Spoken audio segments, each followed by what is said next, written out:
Hello everyone, I'm Giuseppe Maggiore. This is the course Introduction to Typescript, and today we are going to talk about types. Now, what we have seen so far are the basic constructs of TypeScript as a programming language when dealing with just instructions, code that is going to be executed in more or less the very same shape that we've written in our source code by the Node.js virtual machine. Good. So this is what we call the domain of values, the domain of concrete values that are processed, transformed, checked in conditionals, passed to functions, etc. Also, functions are an example of such values. This is the domain of the values that will be stored in memory while running our program. This is also the runtime domain, because it's the domain of the execution of the program, when the program will actually be made run. Today we're going to take a step back and move to another domain, the domain of types. Types do not exist in Node.js. They do not exist at runtime. They only exist at compile time. Compile time is that pre-processing of our source files performed by the TypeScript type checker, which, as the name suggests, will go through our program, look at the code, look at the types, look at the values, and make sure that they match. Make sure that there is no logical inconsistency that will translate into an error when running the program. The type checker is an incredibly powerful asset. When I try to explain this to non-technical people, what I usually say is like it's a sort of artificial intelligence, and in a sense it is a really intelligent machine. So I do consider it as a form of artificial intelligence that implements some pretty sophisticated mathematical logic, which runs constantly through our sources, looking for inconsistencies and signaling those inconsistencies right away in the IDE.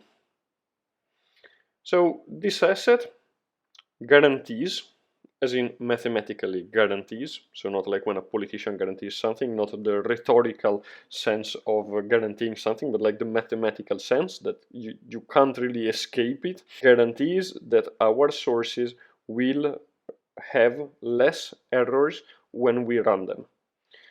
Type systems have evolved in the last few decades now, many decades as a matter of fact, to capture more and more sophisticated classes of errors. And TypeScript, having a very advanced type system, can catch some really impressive classes of errors. Now, let's first start with an introduction to basic types, or better yet, to primitive types. So let's say I have a value, x, and I state it's a number. Notice that I use the colon operator. The colon operator puts us in this domain of type checking, the domain of compilation. The equal sign, on the other hand, puts us in the domain of values. And these two domains, well, the value domain is a subset of the type domain. So when I say 3, okay, here I'm saying, okay, x is a number, and by saying that x is a number, I'm already narrowing down what could be in x to only numbers. Okay, so well, there are plenty of numbers, like 0, 1, -1, 2, -2, etc. From a mathematical perspective, there are infinitely many numbers. Yes, that is true. But what we're saying is that x is not going to be plenty of things. So it might be any of these, but it certainly will not be any of strings. There's plenty of strings, a lot more strings than the numbers, for example. So that's exhausting plenty. It's not going to be true. It's not going to be false. It's not going to be null. It's not going to be undefined. It's not going to be a lambda expression, any lambda expression, and so on. So you might say that type checking is about what is more about what a given symbol, be it a variable, a constant, or whatever, well, a variable or a constant, actually, there's no whatever, is going to be, as much as it is about what it's not going to be, and the things that we exclude are many, many, many more than the things we do include. Now, primitive types are those types that cannot be further decomposed. So we cannot, they are atomic, we cannot really split them up in smaller types. And these are number, boolean, true and false, and string. Now, to be completely honest with you, it's not like a 1000% entirely true that strings are primitive types, because a string is ultimately represented as an array of characters. So you could argue that a string isn't really a primitive type, but nowadays some CPUs, some modern CPU architectures even feature instructions to process strings directly, and strings are so ubiquitous in modern programming languages that I think it's really okay to call them a primitive type, even though, for the sake of correctness and precision, it's fair to say strings can be interpreted as primitive types, as sequences of characters, and characters are essentially just numbers. Okay. And obviously, when we try to do funny things with assignments of types, well, the language is going to complain. Mind you that a program like this, I'm going to just remove the, no, actually I'm going to show it somewhere else. I hope this is being generated. Yes, a program like this, so the equivalent JavaScript of stripping the type annotations from TypeScript, well, this, no, notice that because I prevented the compiler from generating the source code when there is an error, then we don't really get to see the funky program. No emit on error, which is absolutely the right thing to do. But let's switch this. Okay, now there's an error, but with a little bit of luck, yes. So now you can see that we're trying to assign z to x. Okay, so this is a valid program in JavaScript, but it's not a valid program in TypeScript. In TypeScript, what we get is this compiler error that says that the type string is not assignable to type number. So this is not even going to look at what is the content of z, what is the content of x. It's not even going to think about it. This error only has to do with the domain of types. We're not running the program yet. We're not even thinking about running the program. We're just looking at the types and at whether or not we are doing something to types that is disallowed, namely assigning or putting something of one type into something else of another type, which is incompatible. Incompatible means that we can't really expect values from the target, from the source type, to be seamlessly and safely, so without runtime errors, converted to values of the target type. What does this mean? That we can't really expect that a string or any value of type string can be, that's the source, can be safely converted to numbers. That there's an inconsistency. And because the rest of the program is going to rely on x being a number, if we were to allow this assignment, we would make it possible for x to acquire a value of type string, but then the rest of the program would maybe try to do something like this, console.log x divided by 3, and look, here we don't get a compiler error. The type checker is happy with just dividing x by 3. Why? Because x has been declared as a number, and we don't expect the type of something to change. But if we run this, because now the compiler is leniently producing the code, even though there is clearly a compiler error, well, what do we get? We get not a number. And not a number is really bad, because the code you write as a developer will always implicitly assume that if something's a number, it's an actual number and not a number, yeah, it's a terrible value. It's really like a sickness that spreads across all formula that all arithmetic expressions that you write, because everything you try to combine with not a number will eventually be not a number. Not a number is the bottom of types. So yeah, it corrupts everything that it touches. Okay, and this is bad. This is a very nasty source of surprises. So we will put back no emit on error to true as as it belongs, and we will endeavor to fix our very ugly type error.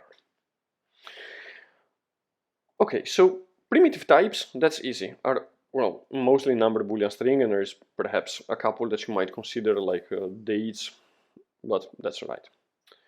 Much more interestingly is that we can build new types by composing existing types. The simplest example of this would be the arrow operator. The arrow operator takes two types, the input and the output, and combines them together into the type of a lambda that takes as input the left-hand side operator and gives as output or as return value the right-hand operator. So when I say that incr has type first argument of type number, second argument of type number. I'm really using meaningless parameter names, but well, anything that starts with an underscore is a valid name for a parameter. And then what we get is a number. And this here is the composition of two types. This is, okay, close enough, a type. This is a type. And now we can provide the value of this, and we can say, okay, we have the first argument, or let's call it x, and the second argument, that's y, and we return x plus y, and then this is the add function. Okay, very good. Let's define the subtract function. Okay, we have one argument of type number, another argument of type number, arrows into a number, and then we subtract them, and so on. And this would be a so-called arrow type. Notice that there is a parallel between types and the corresponding values. So let me finish the alignment, because types represent a set of values.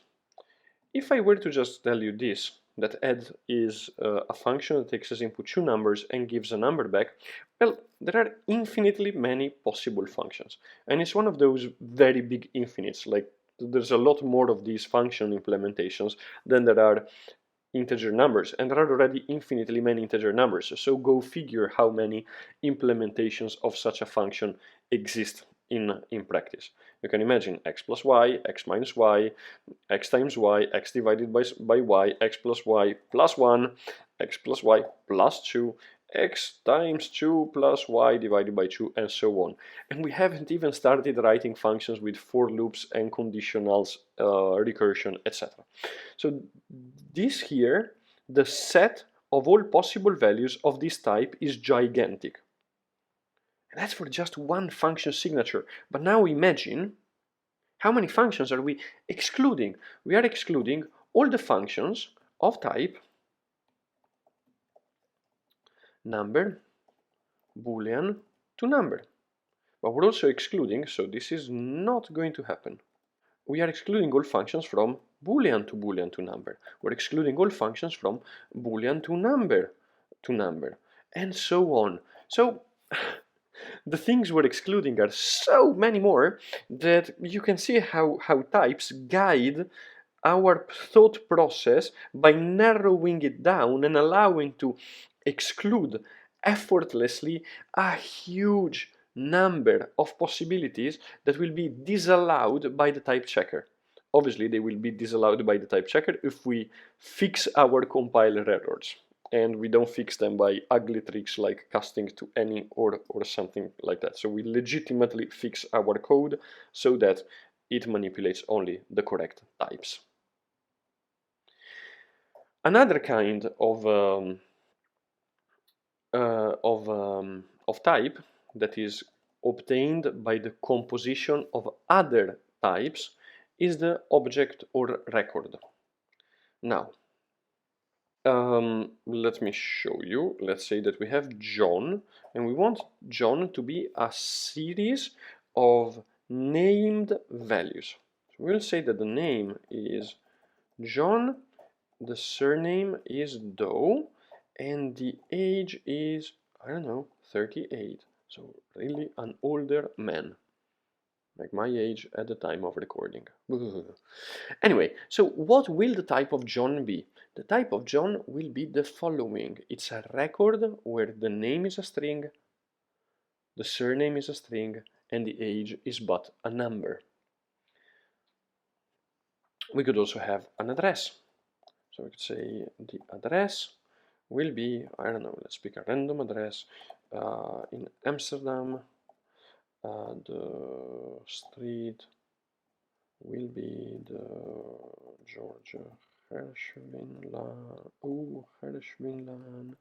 The number will be 27 and the postcode is I don't know, 1082 MT, whatever. Okay, very cool location in Amsterdam, by the way, the Zuidas. If you ever visit, go take a look at this address. Well, not this address specifically, because there's some random dude living there, but you know, the area. Anyway, so what will the type be of the address? The address will have a city, a street, and a postcode. Those are strings, and then the number is indeed, well, a number makes indeed quite a lot of sense. Obviously, in order to prevent further mistakes, we might want to just give names to these types. But let me start by showing what these types look like if we just want to have them in the declaration, but not yet named. Okay, interestingly enough, there are no errors yet, because I'm now stating that the type of John is an empty record, and adding more things is okay. It's not dangerous. It's when things mismatch or are missing that we might have a problem later on, funnily enough. But by saying, okay, the name is a string, the surname is a string, and the age is a number, okay, now it looks like the type definition of John is happy. Now, this kind of type is very verbose, and it's quite unusual to have it in line in the definition, in the binding like this. What is a lot more common is to give it a name. So enter the type syntax.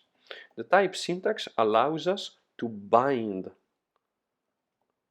a type value, this is a concrete type, to a type name that is only relevant in the domain of the compiler. So the compiler also runs a program, and this program has its own operators, and these operators, the only thing they do is they aggregate and check the integrity of types. And the program that the compiler runs, well, it has entities like types, indeed, and these are the variables of the compiler. So the fact that there's a type person, and that the type person, it's sort of a variable at the type level, in our better yet, a constant at the type level, and this is its value. Not to be confused, obviously, with the fact that John is a constant at the runtime of the program, and this is its runtime value. So we have compile time values in the domain of types, and we have runtime values in the domain of runtime, when the program will actually be executed. Now, similarly, we can say that the type of an address, well, it has a city, it has a street, oops, it has the number, it has a postcode, and that's it. And now we can use the address here in the declaration, and as is customary, align everything, and there we go. Okay, now, so where is this useful? This is actually quite useful because suppose that we wanted to track something else. Like we wanted to say, okay, let's add to the address the the owner, okay, and the owner is John. Now it makes perfect sense, obviously, to have an owner, but look what's happening. We're getting a compiler error. Why? Because clearly there is something wrong here. Now the types represent our, some people call them contracts with our future selves. Like we say, every address must have these things, every person must have these things in exactly this structure.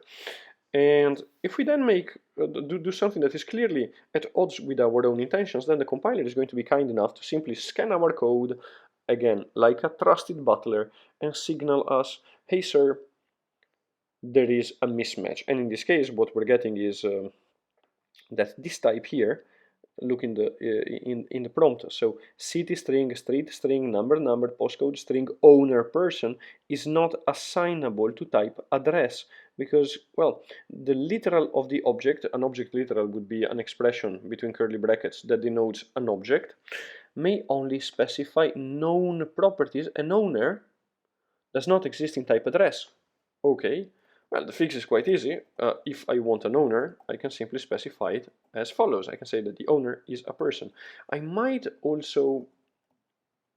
No, we'll see this in a moment. We'll get back on it. Okay. And, well, the error is, is pretty... Yeah, the error is pretty useful. Because it is preventing us from doing something that might cause us some problems later on. And it's also causing a slight side effect. Look, when we use the dot operator that allows us to look into an object and to pick the value of its fields, for example, like this, and if we were to run this, well, we're going to get a prompt saying John, which makes, again, pretty much a lot of sense. Then the side effect is that when everything compiles correctly, this lookup operator, the dot is the lookup operator. You can also change it as follows. It's exactly the same. Will never fail. Having a piece of code that will never fail and never have anything but what the compiler tells you is going to come out of that lookup, this, let me be very clear, cannot be understated how important it is.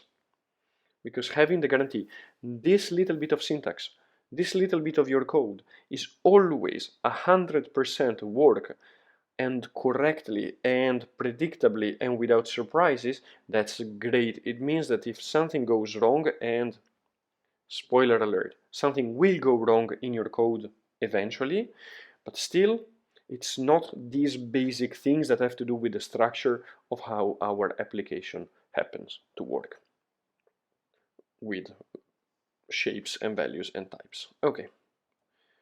This is particularly relevant when dealing with nested things. So, okay, because the owner is always going to be a person, it will always have a name. And so also this nested lookup here, again, is always going to work, is always going to be reliable.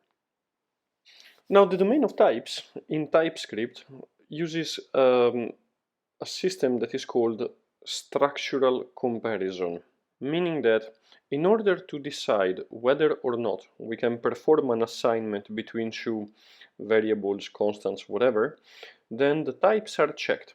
And the types do not need to be exactly the same, they need to be compatible by looking at their structures. Now, let me show you what this means in practice. Let's start with, say, oh, well, no reason to delete it. Let's take our person example. Let's define a function that takes as input something that is smaller than a person from the type perspective. So something with a name. I will call it well, has name, or, well, nameable, but I do like has name a lot more. And let's say that the function print name expects something with a name. Has name, or even with name. Whatever. So let's say that the function takes x and simply prints x.name. Okay. Now clearly, person and with name are not the same. Stronger yet, a person and an instance, well, the type person and the type with name are not really related directly. So we're not, like in languages such as C# and Java, stating explicitly that there is an inheritance or extension relationship between with name and person.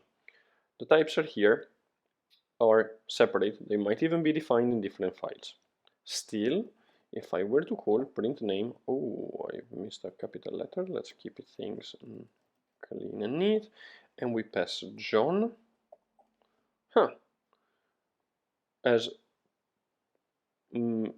some of you might have expected, the language accepts this. Now, the notion of type safety in TypeScript is focused around preventing errors. But sometimes being too strict doesn't prevent errors. It's just a source of annoyance. It's just like our butler that keeps checking our program having a sort of OCD rather than just being able to go with the flow and using, intuition and logic to make sure that, well, actually you do not get too many false negatives.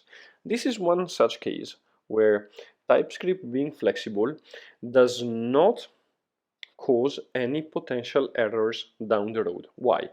Because the structure of type with name, which is the requirement of any argument that is given to print name, implies that we need to have a name. The fact that there might be other things in addition to the name in the actual value of x doesn't really damage us in any way. Person has the name with the right type, so with string as a type, and also the surname and the age, but because the surname and the age do not really damage the program in any way, then this conversion from John to from John of type person to X of type with name is allowed. This is a form of subtyping, but it is a form of implicit structural subtyping. Subtyping means that when a type is a strict superset of another one, so when a type is an extension of another one, and in our case TypeScript sees this implicitly, then it's okay to substitute the thing that's an extension for the thing that's the subset, because that will always be safe. The opposite is not true. So let's say that we have Jane, and Jane would simply be the name. Then here we need to have the name, and if we try to pass Jane to print name, okay, things are going to work without errors. But if print name expects a person, now all of a sudden we get an error. Why? Because by stating that print name takes as input a person, we are really saying that we also want the surname and the age. And by passing Jane with type with name to print name, yeah, TypeScript can correctly not guarantee that we have a surname and an age. And if you look at the error here, the error is pretty clear, because it's saying, okay, an argument of type with name cannot be assigned to a parameter that has type person, because the type with name is missing the properties surname and age that were defined on person. Let's see what happens though if we add, for example, the age as a string here. And let's see what happens. Aha! Now,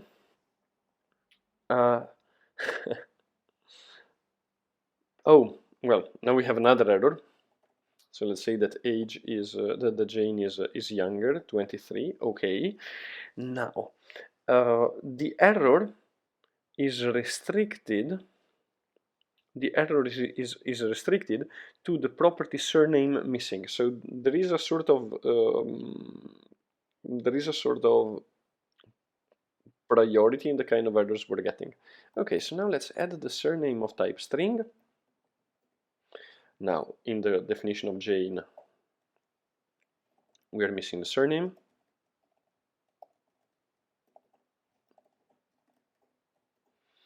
Okay, and now, and now we get another kind of error that says that the argument of type with name is not assignable to the parameter of type person, because, well, now no properties are missing, but the types of the property age are incompatible. String in with name is not assignable to the type number in person, because here the age is a string in with name, but it's expected to be a number in person.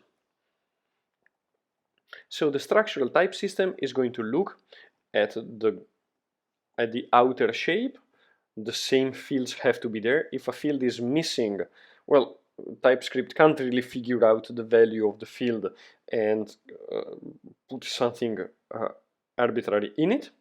If the fields are all there, but they have types that are incompatible according to the same rules of structural subtyping, then, well, also we're going to get an error somewhere down the line. Interestingly enough, you might get some errors that are really deeply nested inside this recursive matching algorithm that checks the fields, all there, then the values, are they compatible by means of subtyping, of structural subtyping, and so on. Now, let me go to a more contrived example. So let's say we have type A, which has just a field of type number. Type B has another field of type number. And we have type C, which has A being a number, B being a number, and C being a number. Okay, it's clear to see that there are some structural subtyping relations between A and C and B and C. Namely, a C may always be used in a place where an A or a B are expected. So let's define a function expect A, which takes as input a parameter of type A and doesn't really do anything. I mean, I don't really care what it does. And then we have expect B that takes a B as input, and finally expect C, which takes a C as input. Now, guess what? If we call, well, let's define also an a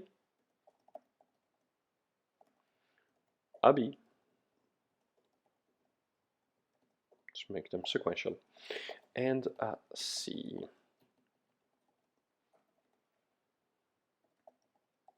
Okay, now, if we call expect A with A, obviously it's going to work. Expect A with B is not going to work, but expect A with C is also going to work. Why is it going to work? Obviously because C is a superset of A, and as such we can it contains all the information needed by expect A. The same applies to expect B, also because C is a superset of B, and so no error here. On the other hand, if I try to call expect C, I cannot call it with A.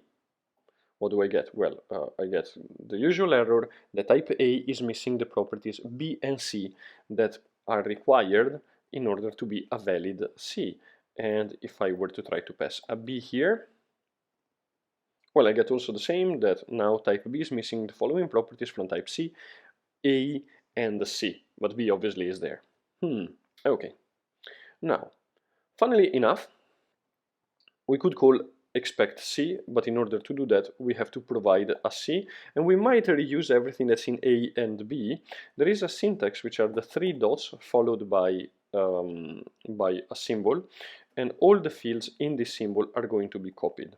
So now I'm saying, okay, take everything from A and B, and look what's happening now. We have a field of type A and a field of type B, because they're coming from A and B respectively. So if we were to just provide a value of type C, of type number, and in field name or key C, then all of a sudden we've built an instance of type C dynamically by taking all the fields of A, which is just one number called A, all the fields of B, which is just a number called B, and all the and then the field C with value 1. Obviously, if we were to put the wrong type, then we're going to get an error that says, well, type string is not assignable to type number, and we get an error that says, and this is happening at C, because that is the problem. So C is a string, but we were expecting C to be a number. Okay, let's fix this ugly error. TypeScript supports a so-called algebra of operators. The algebra of operators on types makes it possible to compose types together. We've seen an example of composing types together and generating a new type, and that is the arrow. The arrow takes the type of an input, the type of an output, puts them together, and voila, you get the type of a lambda. But there are two more type operators that make it possible to combine types by adding types together and by multiplying types together. Let's dive into this because this is incredibly powerful. So as you notice, you could say that C, well, has some repetition. Like stating that A is a number as part of C is really stating the same as what's already in A. We can replicate this by using the AND operator. The AND operator, or multiplication of types. Remember that AND in Boolean algebra is a form of multiplication if we squint and see that false is 0 and true is 1. Well, this is very, very similar as a principle. Also, you could say, well, because these are operators, you can have multiple operators applied at the same time, that also B has to be multiplied. So here we say everything that's in A and everything that's in B, and, well, the things that are actually properly new and unique in C with respect to types that already exist, that is the field C having type number. And this program is exactly the same as the previous one, but it has one interesting property, that if we add something like this, that we want to be available in all instances of A, and obviously all instances of C, because we want to combine and to combine them together, well, then we achieve it by virtue of the fact that C has been defined on top of A rather than as an inline copy. And so here we get that we're missing A2, and we're also missing A2 in the definition of C, because that is sort of, well, lifted automatically from the definition of C that makes use of A. This is again an example of a type algebra. Why is this type a sort of multiplication? Well, because if you count the number of instances of C, that will be the number of instances of A, so all the possible values of A, in a sort of matrix on one axis, and then all the possible values of B, because, well, these are independent, so you can have all the values of A, and for each value of A you can have any of the values of B, and for each of those two possible combinations of values you can have any value of C that you could imagine. So that's why it's a multiplication. And just like just like multiplication, we have also the sum operator that we will see in a moment. But let me show you how we could use this multiplication operator to build a sort of semi-hierarchical taxonomy of types that makes for good reuse. You might notice that many things might have an ID, and this ID, well, let's say it's a GUID. In our case it's just a string. Then something with a name, well, has a name which is a string, and then something with a surname, well, it has a surname, there you go, and that's a string. And something has an age when, I cannot type, when there's an age of type number. Okay, there you go. So now you could say that a person has an ID, has a GUID, and has a name, and it has a surname, and, well, that's it. That's enough for the person. But then we could say that something has an owner if it has a field owner of type person, and a company has a GUID, because it's an object, let's say in our database. It has a name, it has an age, and it has an owner. Oh, and types do begin usually with a capital letter, especially when they are custom. And there you go. And you can see that, well, there's some pretty well, almost a sophisticated calculation that's taking place here, because we're composing types together uh, as if we were composing, numbers and numeric expressions together. This is very powerful. Now, if I were to say that, well, my company,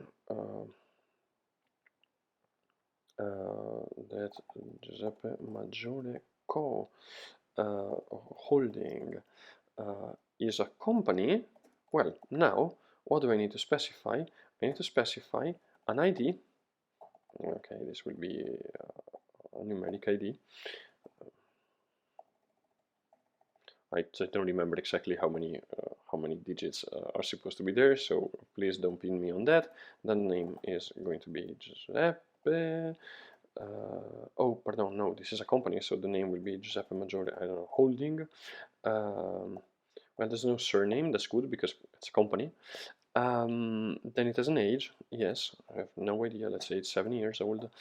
And what are we still missing? Well, we are still missing an owner, as here the complaint from the compiler is reminding us. So the property owner is missing, but it's required in type has owner. Okay, very good. So the owner will be, and here we start again. The name now that would be the owner in this example. That would be my hypothetical company, so the owner would be me.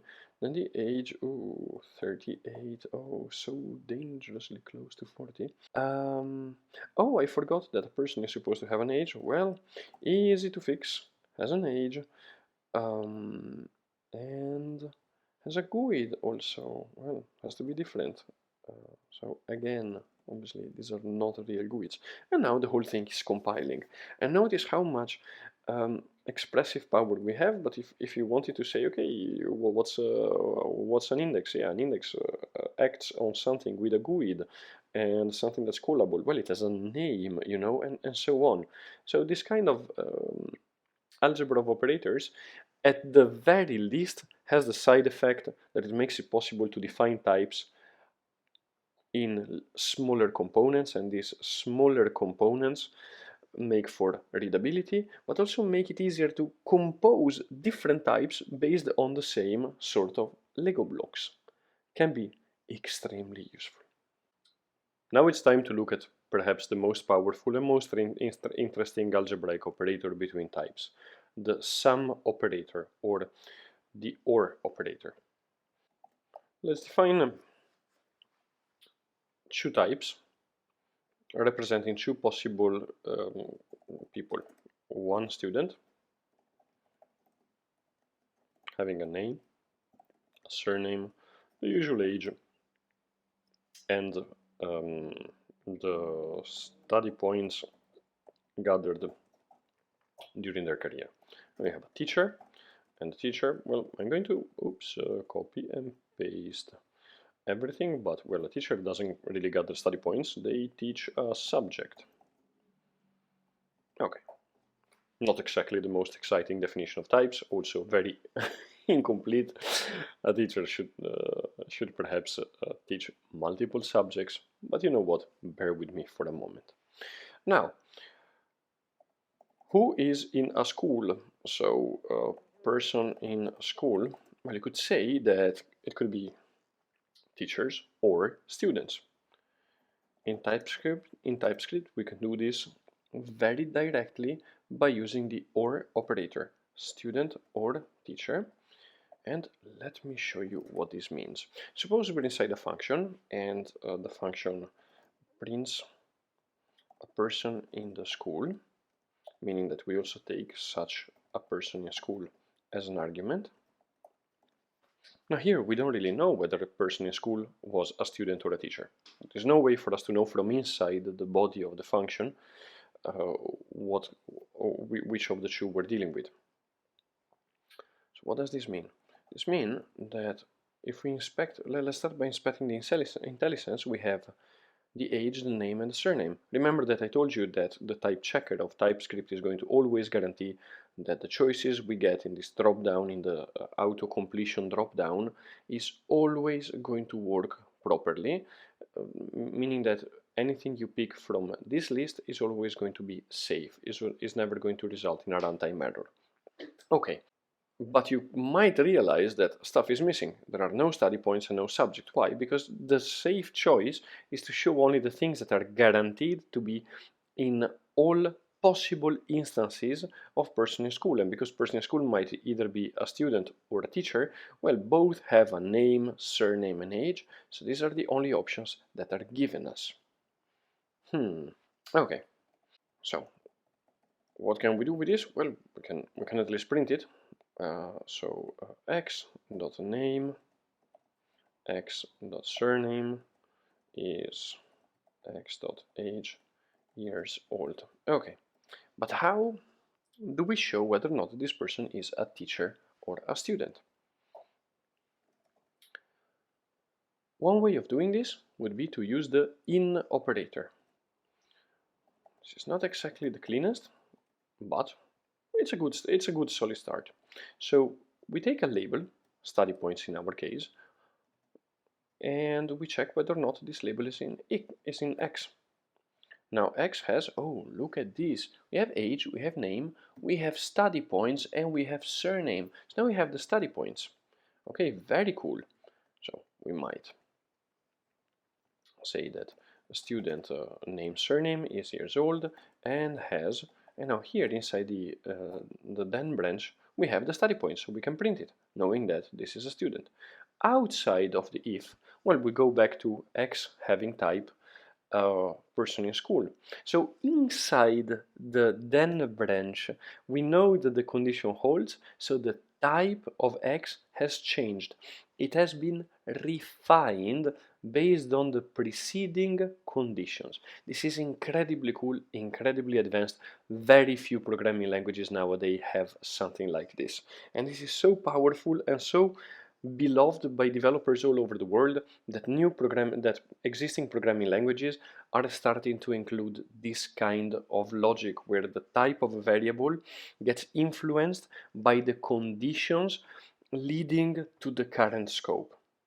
Beautiful, isn't it? And if you are new to programming, this might feel very logic and almost obvious.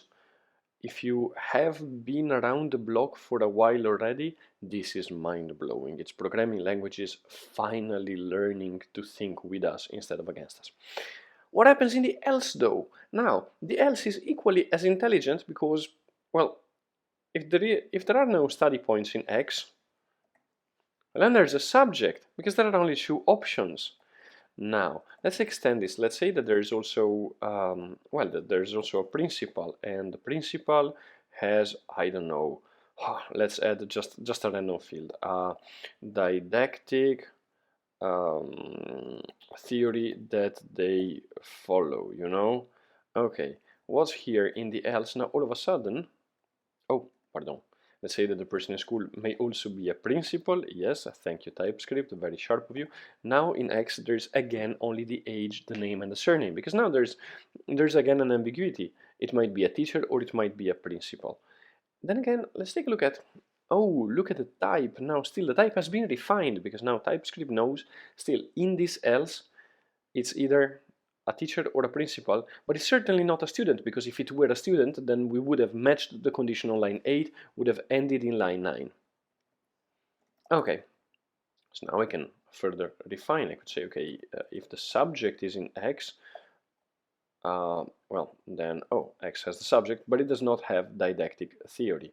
Okay, so there we go. Let's complete the printing. Let's say that the teacher is blah blah and teaches let's say subject. Okay, and what about the else? Now there is only one case left, that's the didactic theory. So now the principal is so many years old and follows this didactic theory. Okay, good. What about though if we added an extra redundant control? So now if didactic theory in X, else, what will the type of X be here? X is never. Never is also very beautiful because it is a type that is predicted by for example, category theory, that there must be a never type that would be an initial type in the category of types, and there it is. This is something that is also very elegant to realize if you have a little bit of theoretical background. We're actually going to study the purpose of a type like never in the advanced TypeScript course, but that is for later. For now, well, interesting to know that never represents the type of a variable in a place that can never be reached. So never is never going to happen. So line 15 cannot be reached. And why can it not be reached? Well, because, again, assuming type safety, if X is person in school, then one of these conditions, line 8, line 10, or line 12, must hold. So we can never end up in this else here. And that's the point of never, to represent code that cannot happen. You might have noticed that student, teacher, and principal, they all feature a big repetition of type. And it stands to reason that we might say, okay, you know what, let's just factor this to, let's say, person. Person would be reasonable. So we could say that the student is person and only the specific bit that makes a student that distinguishes a student from the other stuff. We do the same for teacher, we do the same for principal. The code is now shorter, it's now cleaner to read, and also we have made it easier to define something that only requires the person fields. We could further refactor this to has name, has surname, has age, but there is a point where we get diminishing returns. Like you don't need to factor everything to things with a name, to tiny types with a name that you compose, for the simple fact that if you don't use these things multiple times, then there's no reason to factor them away. So there's a lot of personal preferences, there's a lot of subjectivity in this, so I will leave it to you to find your own way across this, but to me it only makes sense to factor the person out because there's an active repetition of it, and still I would hesitate a little bit to do this unless person were also used in the rest of the program. But again, a matter of personal preference, and not only a personal preference, also a matter of experience and, you know, of how your team or the people around you or you yourself decide you want to be writing code. Okay, now, in case you didn't want to give a name to all these things though, let me show you that especially these student, teacher, and principal. So in case you really decided, okay, you know what, I don't want to have these three types because I never use them separately. Look what you could do. You could inline these definitions. Let me start with brackets first. Okay, so we inline the student, then the teacher, and finally the principal. I'm not saying that this is necessarily a good idea, but I want to illustrate a cool feature of TypeScript. Okay, now, the OR operator corresponds to the sum of two types. Why the sum? Because, well, now you have, because the OR is essentially an either OR operator, so you have, if you have something like type A is, or type, yeah, let's call it T here, X is A or B. Okay, so X may have only two values, or Y is C or D. Okay, how many instances do we have?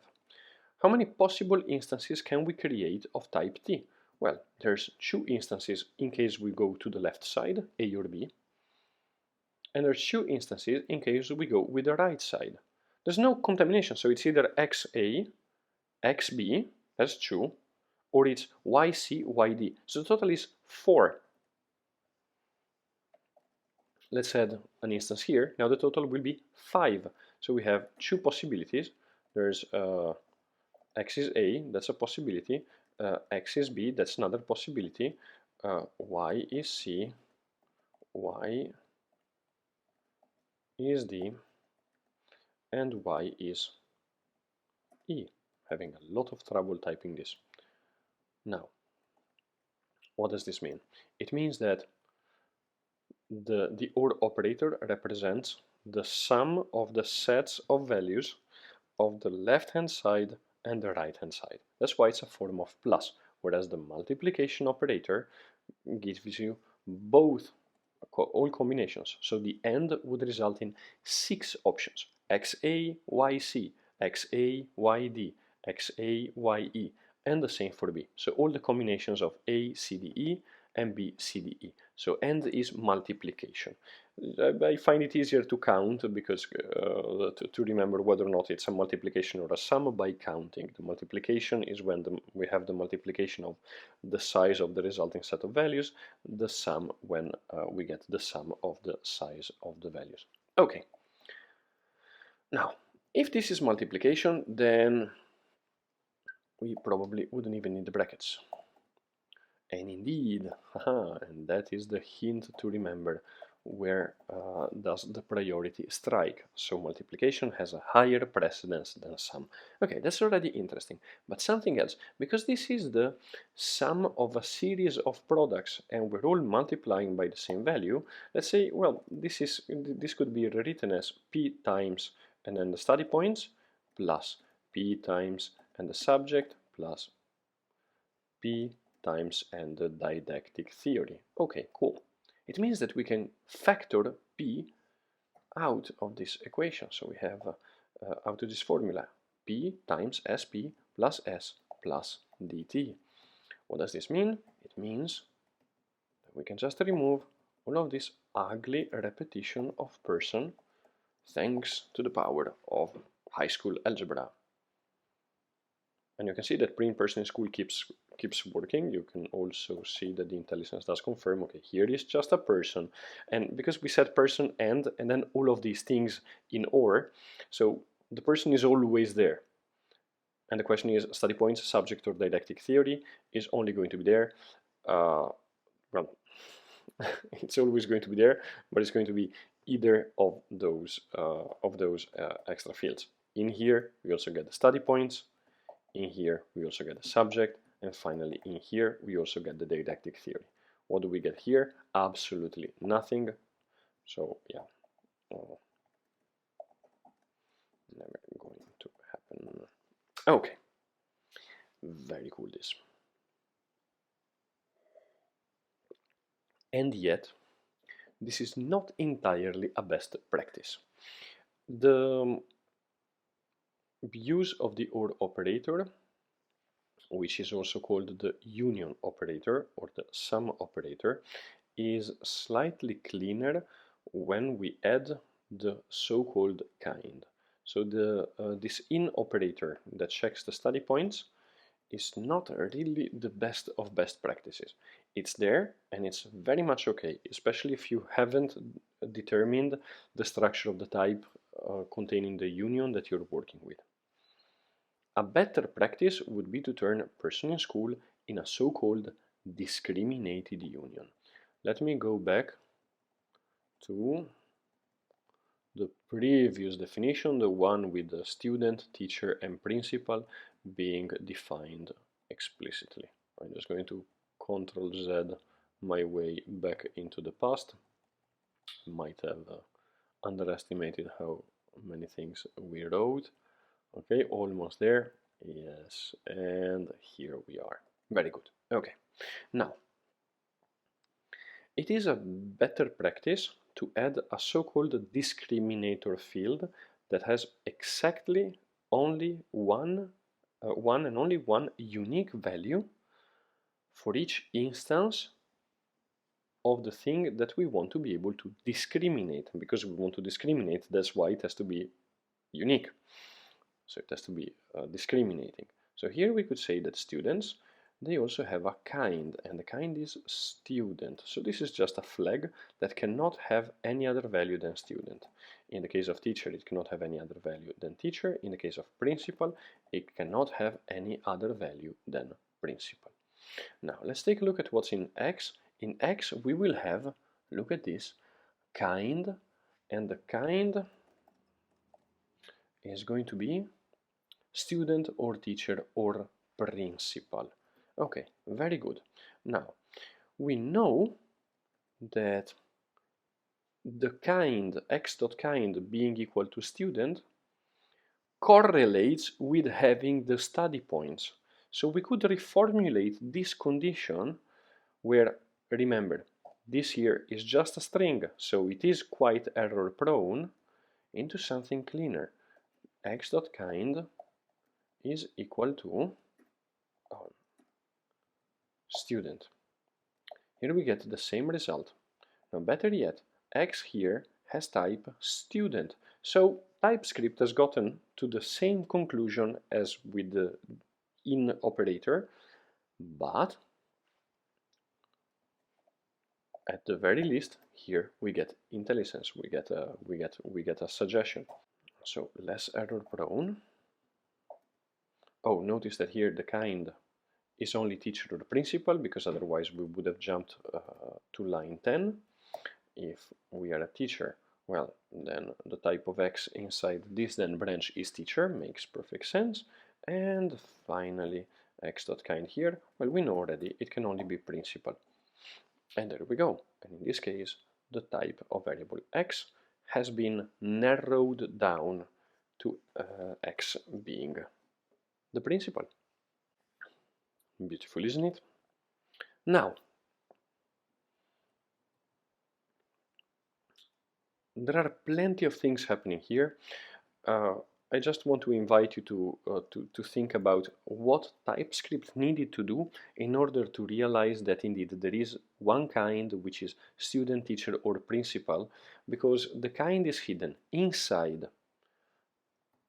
the union of student, teacher, and principal, but each and every one of them is an and, is the result of an and, is the result of a product between person and the thing containing the kind. So TypeScript is doing some pretty neat algebra, not super complicated, but still also not trivial at all, in order to find out that person in school has a kind, and the kind will be student or teacher or principal. So TypeScript is sort of normalizing or flattening down the type definitions by bubbling up the fact that there's a kind, because otherwise the kind would be sort of buried deep inside the or and then the and operator, but that's not really the case. So well done, TypeScript. There's quite a fair bit of thinking that's happening here.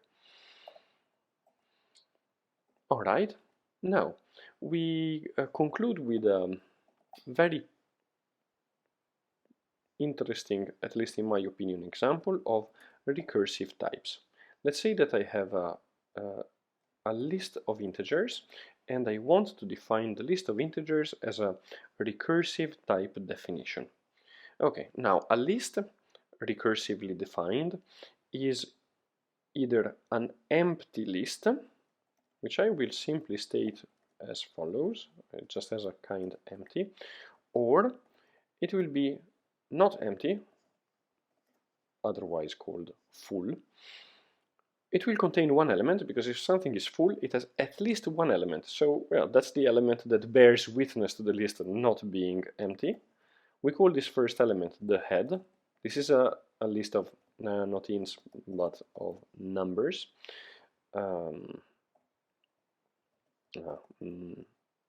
Num list, or a list num. I don't know what you guys prefer. I will call it a list num. And in addition to that single witness to the fact that the list is not empty, we also have the rest of the list.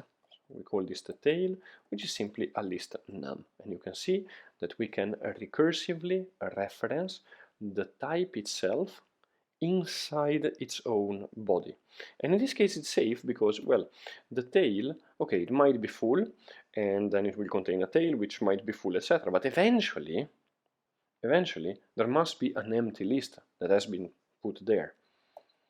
Now, we can define a constructor for the empty list, which will take nothing, and return a list num, which will simply be kind empty. There we go. Notice that I'm putting brackets here. This is a lambda. When a lambda returns an instance of an object, then the normal brackets are ambiguous. So TypeScript doesn't know. It might be able to guess, but still. It doesn't know whether or not this is the body of a normal function with conditionals and return statements, etc., or if we're talking about an instance of an object to be constructed on the fly. So for this reason, we have to put brackets. Okay, c'est la vie. And then when we want to build a full list, then we accept the head and the tail, and then we can construct the full list. The full list with head and tail. Now, notice the TypeScript is not complaining, because when the field and the value have the same symbol name, you can just put it here. I'm not entirely persuaded that this is a great thing, but I will just mention that it's possible and not do it. Okay. One might consider also extracting these two types, saying that the empty list num is just a kind of empty, the full list num would be this one, and then the list num is the empty list num or the full list num. The only reason why this might be interesting is whether or not we want to be able to specify that right after empty we get an empty list num and a full list num as a result of full, in order to further refine the value given by full. And the structural subtyping will make it possible for the rest of the language to know, okay, what full and empty return is also acceptable to be reduced in precision, to be coursed up as a list num. Okay, so I could say that I create a list now by putting 1, or yes, let's create a range. That's a beautiful example, but in a moment. Let me also keep it simple. L, which is a list num, will be full of 1, full of 2, full of 3, followed by empty. Okay, and you can see that even though this instance of full declares a full list num as a return type, the fact that we don't care about it being so precise, but we're okay with the coarser list num, coarser because, well, it says a bit less. It's more precise to state that something is a full list num than to state that it's a list num. Well, the TypeScript is simply happy with this. Okay. Well, we could also define recursively a function that produces a range. Now, range will take a lower bound, which is a number, an upper bound, which is a number, and return a list num as the result. Now, if the lower bound is greater than the upper bound, well, then we return an empty list, because, well, then you don't really have a range. Otherwise, we create a full list which starts at the lower value in the range, and the tail will be the range starting from, well, the next element in the range. At some point, this lower plus 1 process will exceed the upper, and that is when we end up with, guess what, the empty list. So this list L could have also been simplified by stating range between 1 and 3. Let me verify that my code is actually working properly.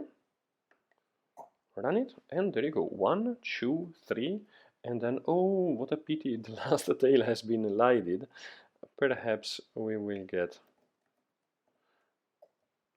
the whole thing by stringifying L, and there you go, a bit uglier, but you see 1 followed by 2 followed by 3 followed by empty, exactly as expected. Let's define a function that prints all the values in a list.